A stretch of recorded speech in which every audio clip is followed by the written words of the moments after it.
Khamenei के सुपुर्द खाक कार्यक्रम में नहीं जाएंगे मुस्तफा खामनेई। मुस्तफा पर जानलेवा हमला होने का खतरा है, जिसका जिक्र अभी सैयद रिजवी साहब भी कर रहे थे।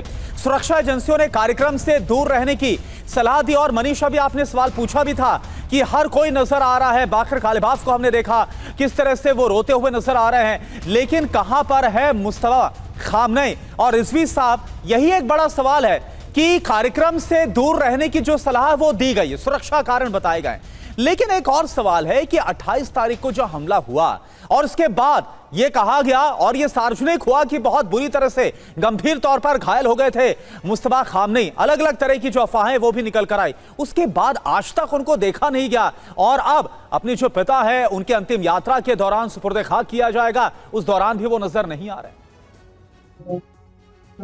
जी, जैसे मैं जी आपने कंप्लीट नहीं करने दिया। मैं यही बता रहा था कि देखिए ये जो सॉफ्टवेयर डेवलप किया है इन्होंने, जिससे ये आई डिटेक्ट कर लेते हैं, ये वॉइस डिटेक्ट कर लेते हैं, ये हर चीज से इनका डिटेक्ट हो जाता है। ये बताने की जरूरत नहीं है, एक्सपर्ट तो ज्यादा मुझसे ज्यादा जानते हैं कि किस तरह से डिटेक्ट करते हैं। और ये भी बता दूं कि अगर आपका सवाल होगा कि अगर ये नहीं आ रहे तो दूसरे लोग कैसे आ रहे हैं, कालिबाफ साहब, अरागची साहब जो फॉरेन मिनिस्टर है, या दूसरे प्रतिनिधि आ रहे हैं, तो क्या इनकी जान को खतरा नहीं है? नहीं, ये ऐसे नहीं मारता है। जो ये इनका टेरर अटैक होता है इसराइल का, वो ईरान जो है इनकी बहुत अच्छी चाल जो है ना। आज देखिए मैं फिर बता दूं कि 130 दिन जो ये जंग चली है और जिसको ईरान ने जीता है और अमेरिका मुंह की खाया, इसराइल। यानी रिजवी साहब आप ये मानते हैं ना, आप ये मानते हैं कि इसराइल और अमेरिका जैसा चाहे जब चाहे कुछ भी कर सकते हैं?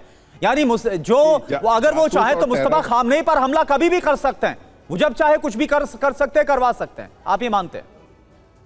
देखिए, ये मानना ये नहीं है, मेरा कहने का मकसद ये है कि ये जो इनकी नीति और नीयत है वो सही नहीं है। वजह यह है कि ये जो टेरर अटैक, वो तो जग वाज़ेह है ना, ये तो सब मीडिया के लोग और गैर मीडिया सब जानते हैं कि ये जो टेरर करते हैं, मोसाद का जो जासूसी जो चैनल है वो बहुत बड़ा चैनल है, CIA का जो चैनल है बहुत बड़ा चैनल है, तो उसमें तो कोई शक नहीं है ना, वो जहां चाहे टेरर करते हैं और इनका ये कोई नया काम तो नहीं है, करते हैं। हम लोग ये समझना चाह रहे हैं रिजवी साहब, हम लोग ये समझना चाह रहे हैं कि सीनियर खामनेई, जिनको बार बार ये एडवाइस दी गई कि आपकी जान का खतरा है, आप जो है सो भूमिगत हो जाएं, अंडरग्राउंड हो जाएं, और उन्होंने आखिरी दिन तक कहा कि मैं अपनी सुरक्षा की परवाह नहीं कर सकता, क्योंकि ईरानी लोगों को अगर सुरक्षित नहीं तो मैं अपनी सुरक्षा की परवाह क्यों करूं। और उन्होंने शहादत दी, 28 फरवरी को उन्होंने शहादत दी।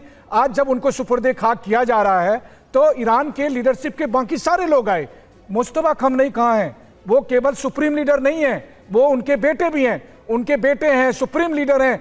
आज ईरान के तमाम लोगों को भी ये मन में सवाल आएगा कि बाकी लोग अगर सामने आ सकते हैं तो वो क्यों नहीं आएंगे? और तब जब आप कहते हैं कि ईरान जंग जीत गया है, तो मुल्क आपका, जमीन आपकी, सुरक्षा एजेंसियां आपकी, तब भी आप इतने कॉन्फिडेंट नहीं है कि एक मिनट के लिए उनको दुनिया के सामने लाकर दिखा दें कि ये देखो, ये व्यक्ति, ये शख्स जो हमले में घायल हुआ था, वो अपने पिता को सुपुर्द खाक से पहले अंतिम विदाई देने आया है।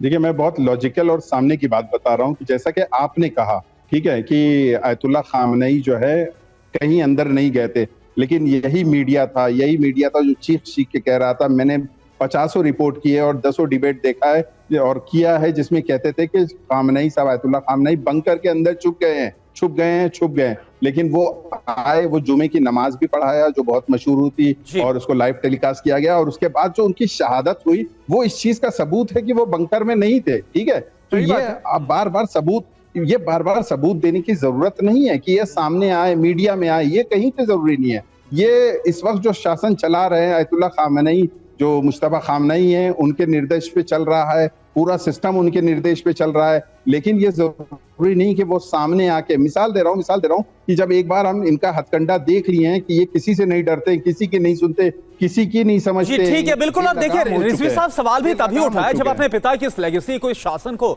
आगे मुस्तफा खामनेई बढ़ा रहे हैं, और जब वो पब्लिक अपीयरेंस देते थे बिना डरे निर्भीक होकर, तो फिर आखिरकार जो खामनेई है, जो मुस्तफा खामनेई है, जो अब मौजूदा सुप्रीम लीडर है, वो आखिरकार क्यों नजर नहीं आ रहे कहीं पर भी किसी भी कार्यक्रम में? और ये तो अंतिम यात्रा है जब सुपुर्द खाक उनके पिता को किया जा रहा है।